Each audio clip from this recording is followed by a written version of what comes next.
Good afternoon, everyone. I know it's the afternoon, but I'm wearing my old school course pajamas as my friend Blaine Bartlett, my mentor, has now changed my style. Just when I started dressing myself a certain way, I got to go change it again because I want to make sure that my boy Blaine Bartlett thinks I'm sexy. And Hey, but I know Rhett Powers is all over it. He told me before the show, I wish I had a shirt like that. Anyway, gentlemen, if you're looking for guidance, if you want to go to where you want to be, you got to find people that are already there and ask them for directions, but only ask for directions within the subject matter, topic, or expertise that you want to be in. So, for example, I am no longer going to ask for style tips from Blaine, although he has a beautiful leather jacket. I'm no longer doing that, but I will ask him business advice because nobody gives better business advice than Blaine Bartlett. If you want to move from possibility to reality in your financial business acumen, there's no better person. And of course, at Rhett Power, my friend Rhett Power, he is helping so many people build brands and communities around the country, a leader in that space. Thank you, gentlemen, for joining me on Office Hours. man, I am not brave enough to wear that shirt. I cannot wait for my wife to see it. I got to get the hell out of here because if you Julie two guys are obviously did giving not me dress shit, you today. she is going to take this shirt right off of me if you guys are giving me that one. But I personally love the old course, and I'm playing golf this afternoon with my son Miles. So we are right on track. Let's bring our first guest. He actually has a lot of style. I love his blazer that he's wearing. Mark Gerson is here, and co-founder and the chair at Gerson Lehrman Group. He is with the United Hatzalah of Israel and African Mission Healthcare. Welcome, of course, Mark, to Office Hours. David, it's so great to be with you. And this jacket is actually a United Hatzalah jacket because orange is the safest color at night. And United Hatzalah, which I co-founded and chair, is Israel's crowdsourced system of volunteer first response. And our 8,000 volunteers go out 24/7 to get to victims of heart attacks, choking, bleeding, accidents, whatever you call 911 for. And orange is the safest color at night. So I wear this jacket every day. That is awesome. All right. I Love was that. trying to find the I've got living 7 room. of them. I wanted to twin you in the living room. There we go. All right. So now that we're in the same place, and it's very, very nice to be in your home. In virtual place. Yeah. I have always heard God is good, and my faith has changed and strengthened over the years. And your book really spoke to me. Came out in early June. God was right. How modern social science proves the Torah is true. And if those people who don't know what the Torah is, I'm sure Mark will help us understand that the truth vibrates the fastest and that these 5 books of Moses may help us reach our potential, our higher self.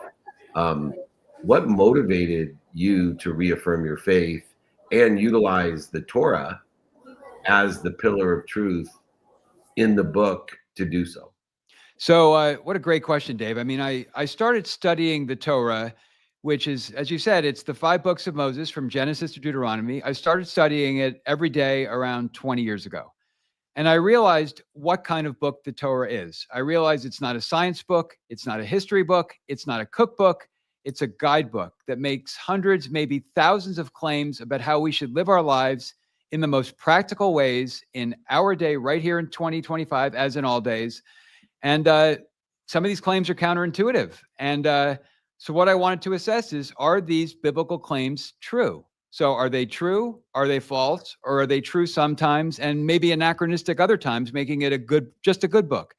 And for several thousand years, people have been asking fundamentally the same question.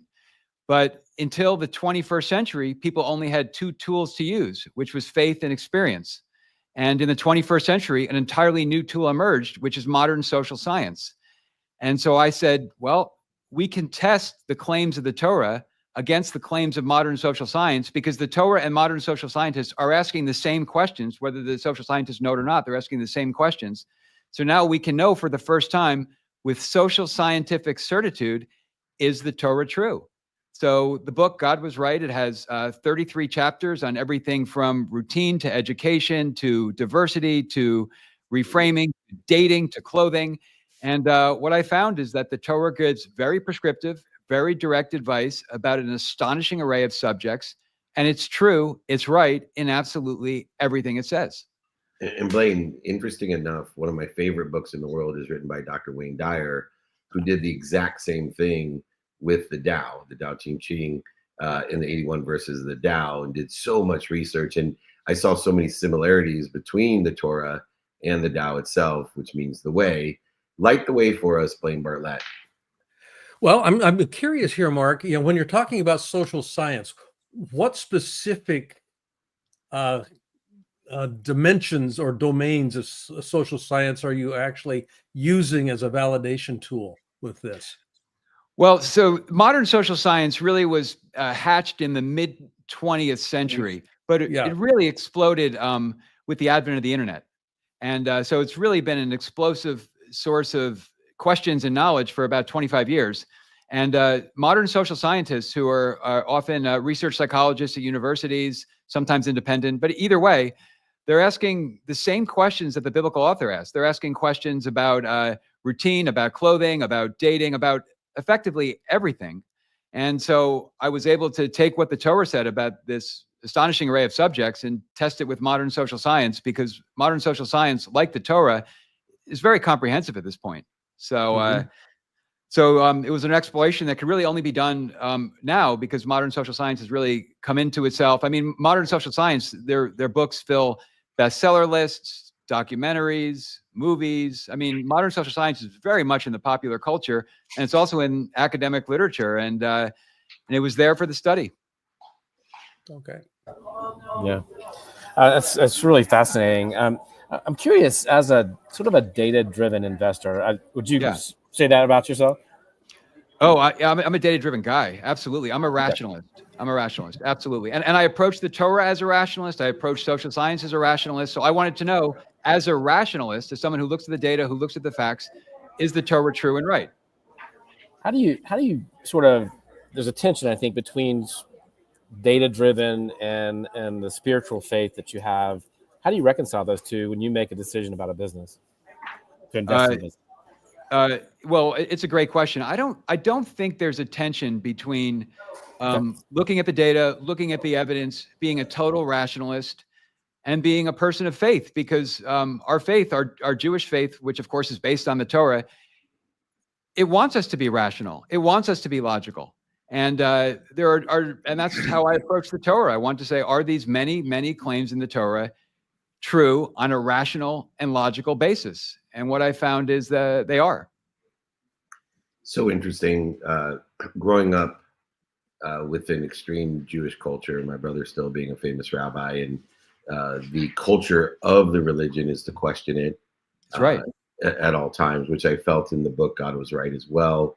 And many questions when we are science driven, because I'm a pragmatist as well. I'm a meta pragmatist, and there are some stories in the Torah that I have difficulty with my own data driven device, my own mind. And one of those, and we're going to Dan's here, but one of those stories is of Passover, and it just very much was troubling to me. And it's troubling to me, the answer my brother gives me, when he tells me God would punish somebody, number one, but not only punish somebody, but bring down an angel to kill the most innocent of all people, a baby, the firstborn of these people. And I have, as a data-driven person, I'm a man of faith, trust me, but the dogmatic religions that tell stories that don't make sense, and then have a book, which I agree with, your book is amazing, and there's so many truths, just like Wayne Dyer's, but I think we do ourselves a disservice if we can't allow for humility to say that this story may have a different intention than the facts that present themselves. And I encourage everyone, and sorry, Mark, we'll have you back, but I wanted to lay it out there that I encourage everyone to question and to find what's right for you, but don't throw away, no pun intended, the baby with the bathwater, because God is right. And everyone should share their own perspectives of what they learn from the Old Testament, the New Testament, the Course in Miracles, the Quran, and all the other things that Rhett, Blaine, and I have these deep discussions about, and allow for different perspectives to have. But God is right, and make it your own, and make it God your own, and you will find great wisdom in so many religious texts. And I just want to applaud you for doing such a great job in declaring it a guidebook that could help so many live passionately, purposefully, and even profitably if you follow the book itself and don't get caught up into the nuances of stories that may have been written or rewritten thousands and thousands of years ago. So thank you, Mark. I know you're dying to respond to that, but I got to get to the next guest. It was really unfair of me to say that without a response. Okay, yeah, because I would just say I would question the interpretation. There's no babies killed in the Exodus story. It's the firstborn, and we'd love to come back and talk about what the firstborn actually means. There we means. go. So the truth vibrates the fastest, right? And there's all these misunderstandings, and so you're definitely going to come back, and we'll start off with that story because I'd love to learn even more. Okay, thank you so much. Yeah, thank you, Mark. Thanks, it's Mark. A great book for everyone. Great seeing you. Thank you. Of course, it's a great book for everyone to read. Those who have the intention of uniting the world under one God who is right in his own guide on how God is good and your life can be good, regardless of your dogmatic principles. I suggest you read this book. Thank you so much, Mark. We'll see you soon. Thank you. Great. Thank you. You got it. I do so many interviews. That's a really fucking dumbass thing to do, is bring up a really contentious point and give somebody not give somebody a chance to respond. Your mother.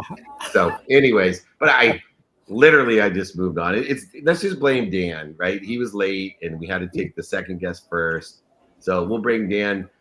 We'll get back into something I do know about instead of talking out of my ass. CEO at Mode Mobile.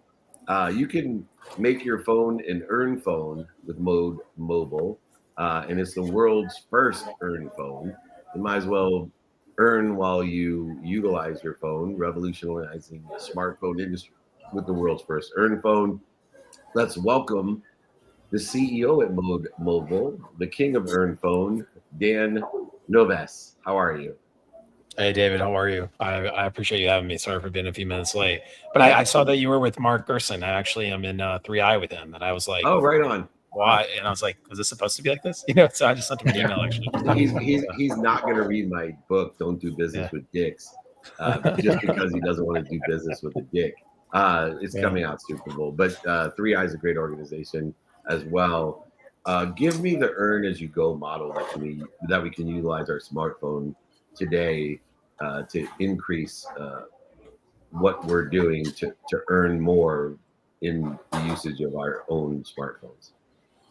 Yeah, I mean, I at the high level, the core of our business is like, today, it doesn't matter who you are, right? There's 168 hours in every week, right? If you're sleeping 8 hours a day, you have about, 112 hours left. And then essentially, people are spending 40 hours a week on the smartphone on average, and younger generations are spending about 60 hours a week.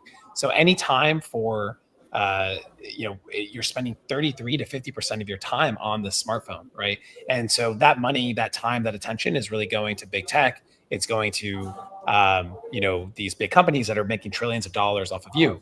And so all that we're essentially doing is kind of rewarding you for these daily activities that people are going to do, whether that's playing games, trading on the phone, reading news, charging the phone. Those are the things that we're really focused on, and rewarding consumers back for the time spent on these devices. And that's only going up, as time goes on.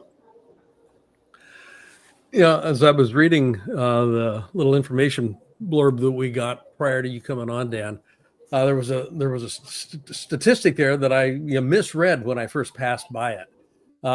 32. I read this as 32.481% revenue growth, and then I went back and went, wait a minute.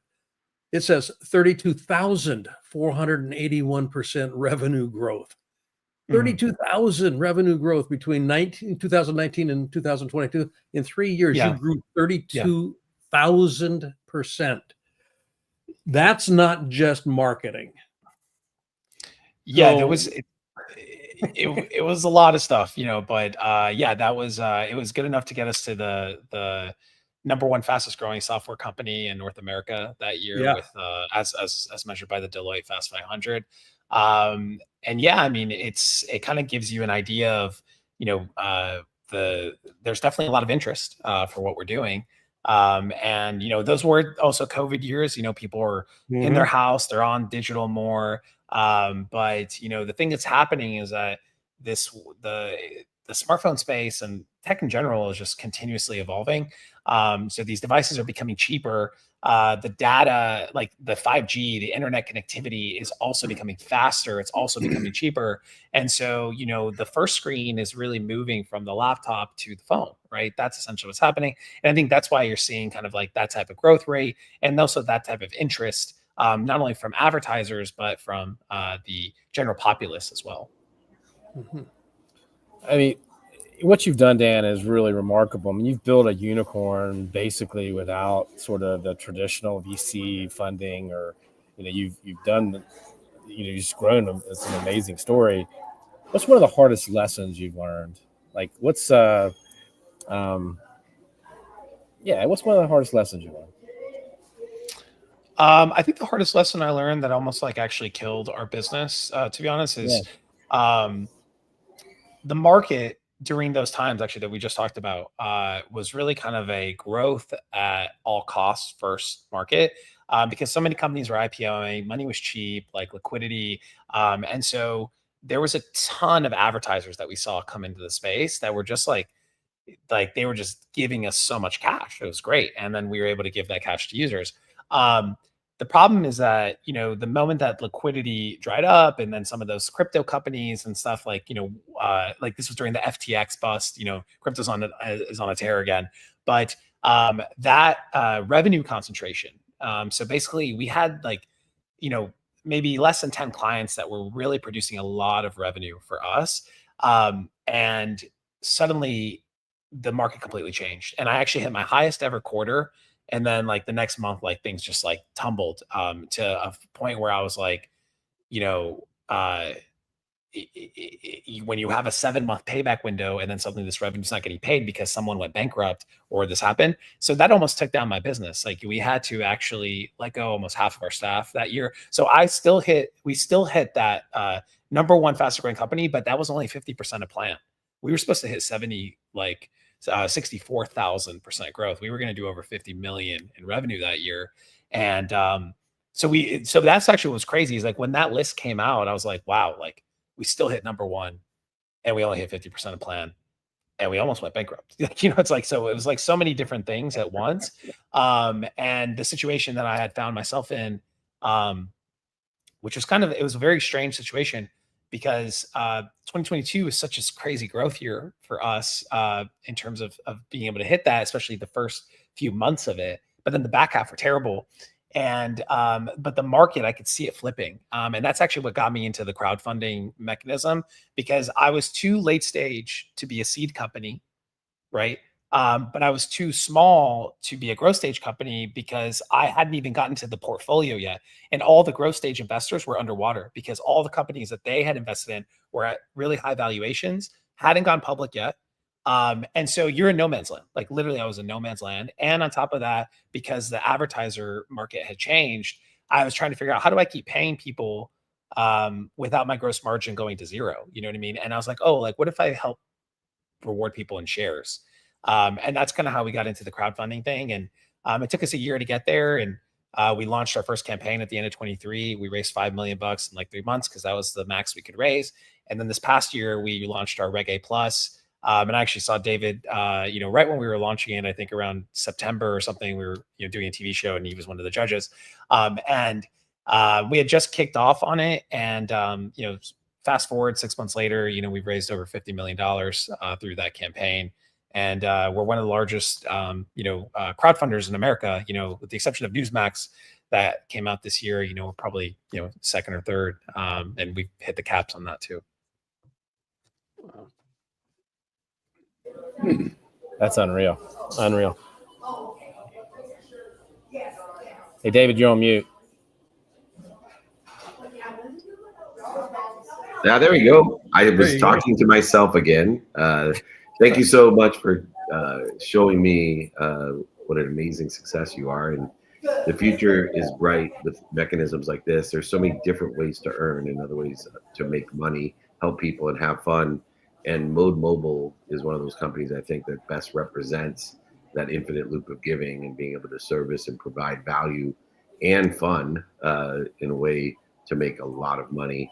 And so proud of you, Dan. We'll look forward to having you revisit some of our shows. And the next level is coming for Mode Mobile. If you're interested in utilizing your smartphone to earn, utilize the Earn phone itself, powered by Mode's proprietary Earn operating system, the Earn OS.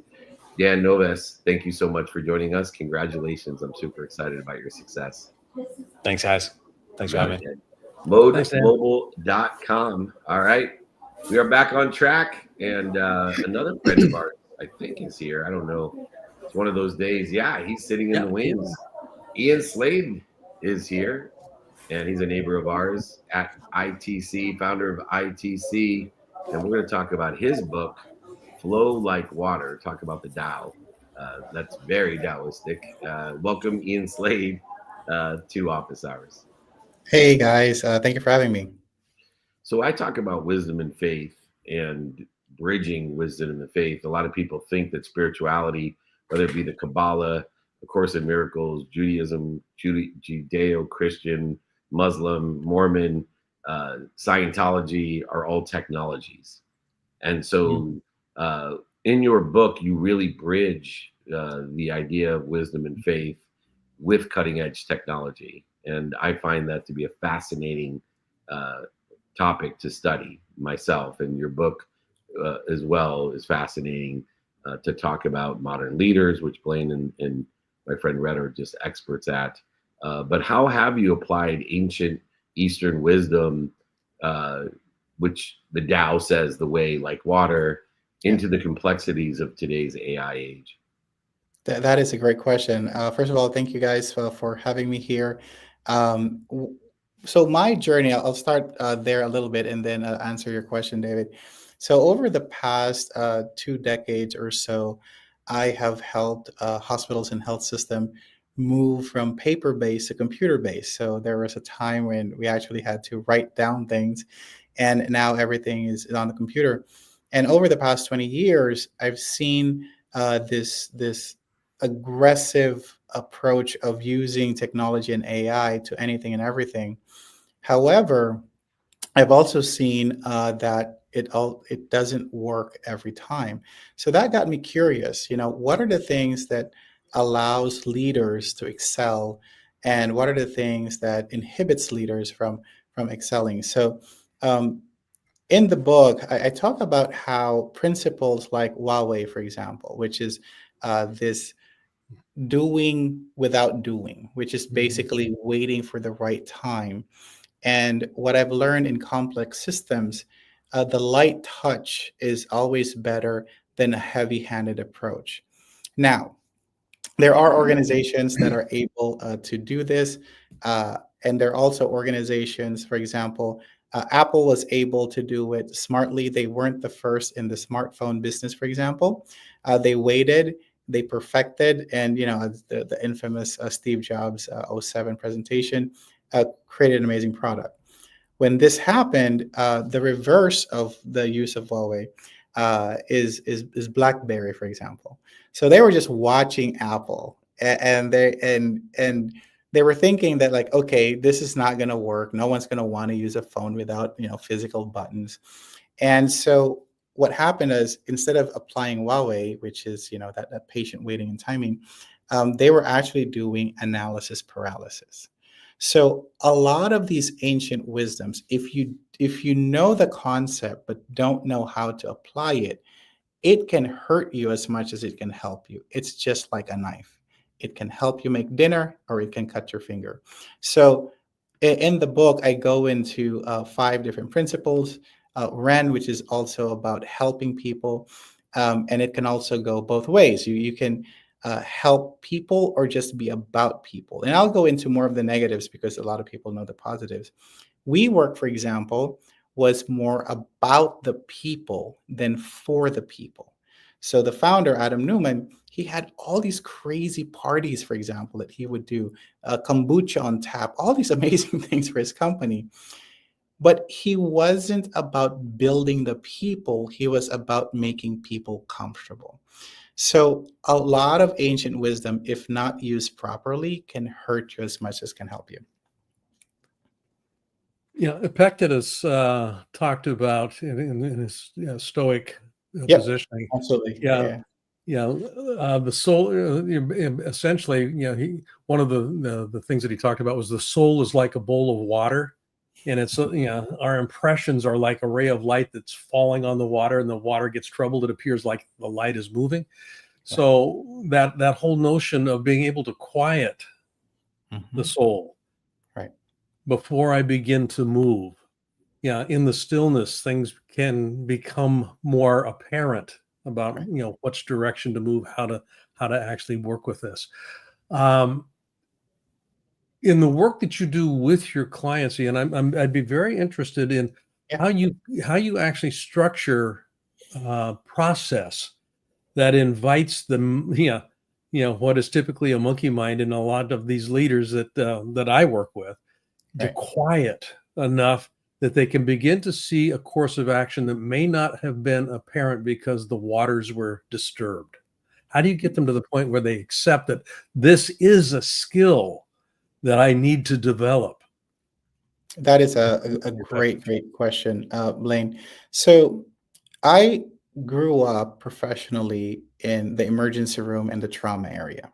Mm-hmm. So part of working in the trauma unit is the more chaotic the situation, multiple car accident, possible amputation, possible death, is you first need to regulate your breathing.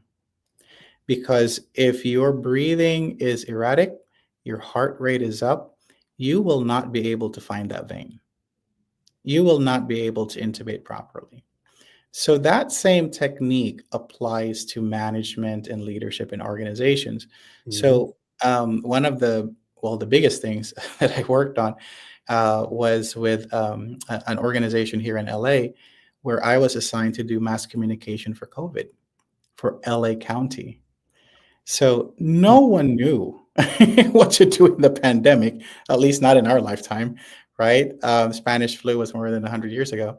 So we had to calm down first and make sure that the messaging was effective versus efficient. So that aim for accuracy first, because in my line of work, what I try to prevent are two things: rework and scrap. And to prevent rework and scrap, you need to be able to lower your heart rate, calm down, assess, figure out the problem that we're dealing with, what is the right course of action, and someone has to play devil's advocate. What are we missing? How can this go wrong? Come up with a plan for that, just keep it in your back pocket, and then execute. So I'll continue with this story a little bit more.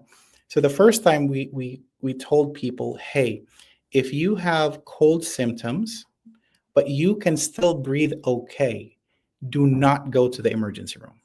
Do not go to urgent care, right? Take Theraflu, take home remedies, because the ER, the urgent cares are packed with people that need to breathe, right? It was as simple as that type of verbiage that we sent out. Once we realized, hey, this is what we're dealing with, we actually have a test for it, then we started routing. If you're in Ventura County, go here. If you're in LA County, go here. But all of that was an output of this mindful, decisive action of how do you put succinct messaging as short as possible to the public so it's digestible. So that's how we navigated COVID in LA County. So that's an example of doing that. Okay, so I'm going to break protocol here because you're super fascinating, and that would be Dave, not me. Dave's Mr. Fascinating. But I mean, you built. You're too kind. You built an AI that's called Hannah, right? Yes, yes, yes, For loneliness. yes.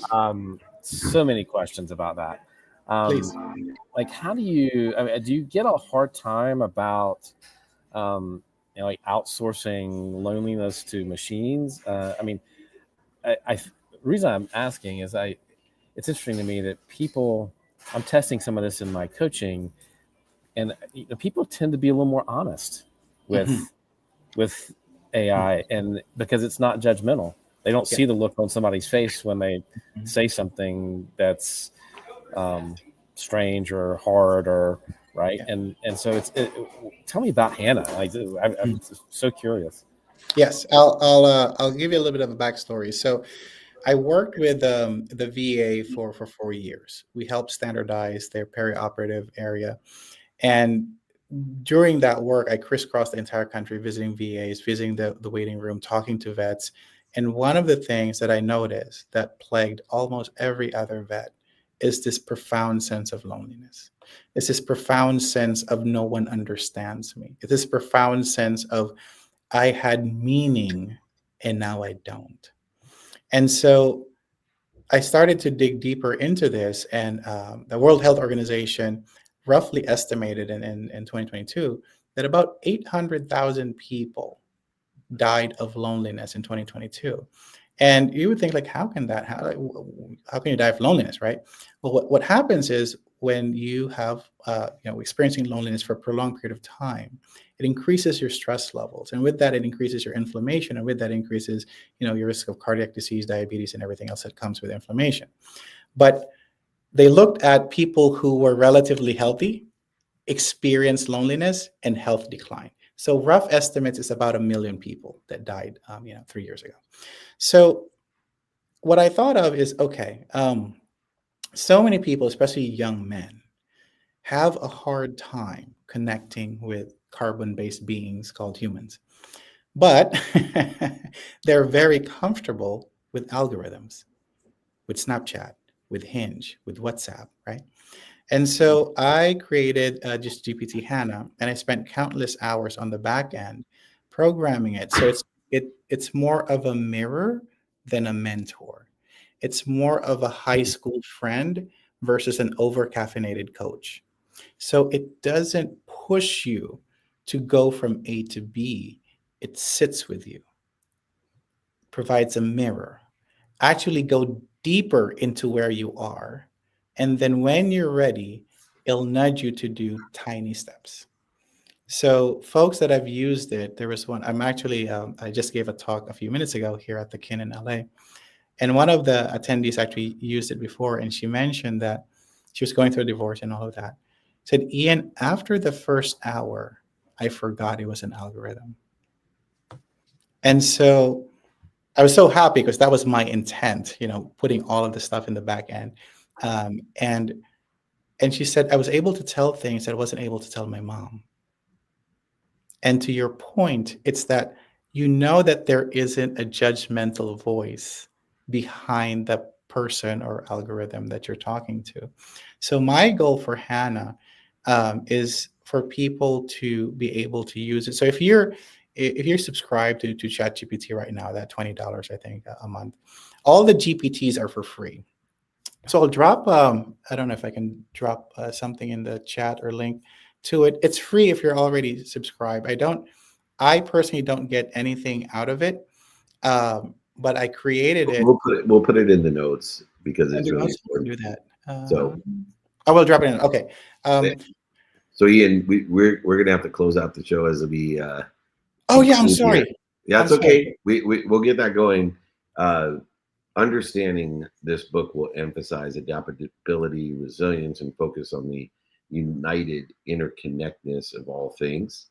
Right. And these valuable traits by utilizing rapidly changing and growing and in power as well the technology landscape that exists today to follow the Tao, to be like water, utilize ancient wisdom and faith in order to become a modern leader, and utilize it in order to be like water and lead like water, and utilize the complexities of AI in this amazing AI generation. Ian Slade leading the way. Check out his book, Flow Like Water, available everywhere. Thank you, Ian. We'll talk to you soon and have you back. Thank you so much. Thank you for the conversation. Of Okay. course. Thanks, great. Ian. Super exciting. 3 great guests. You know what time it is, boys. Takeaway of the day. Sorry for the brief interruption to Julie. She was telling me to change my shirt. Thank you, Blaine. But more importantly, not being my takeaway of the day, but what's your take? That's my take off of the day. Take off my shirt. But what's your takeaway of the day, Blaine? I'm going to go with the stillness of water. It's thematically, it's been something that's kind of been running for the last couple of weeks, and for me, just this whole notion of equanimity, becoming settled. It doesn't necessarily apply to all of our guests, although I think that if we look at the Torah, if we look at the ways that we can use modern technology, the innovation comes when I quiet my mind, and my effectiveness actually goes up if I'm less busy in here. Less busy up here. Quiet and see what happens. Love it. Mr. Power. Well, let's see. I like where you started with that, Blaine. I do. I think Not necessarily me, where I ended up, though. Huh? well, where you ended up is truly personal. That's truly personal. I It's love truly it.